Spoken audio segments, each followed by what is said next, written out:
میں نے اپنے خاندان میں سے اپنے برادری میں دیکھا کہ وہ انجینئر تھے، محکمہ نہر، بہت رشت، مگر جب حادثہ ارادہ کیا ماں کو لے کر کے کندھوں پر حج کرا، مگر توبہ کر دی اور آ کر یہاں کہہ دیا کہ یہ گندی نہر ہے، مجھے کوئی نہ دے، نہ کوئی ٹھیکیدار مجھے کوئی دے، نہ کوئی دوسرا دے، ایک پائی نہیں رہی۔ اور پھر وہ دیکھتے تھے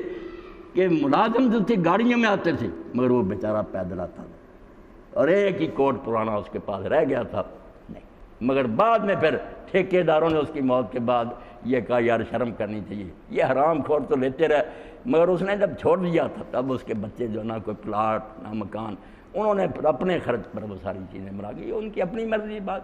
انہوں نے نیک سلوک کیا اس کے بچوں سے، مگر زندگی میں بالکل فقیر ہو گئے۔ اب بات تو یہی ہے کہ جب حرام چھوڑنا ہے تو پھر گھاٹا تو پڑے گا، آخرت فکر کرنی۔ تو فرماتا قرآن اتارا ہم نے کہ پہاڑوں پر اتارے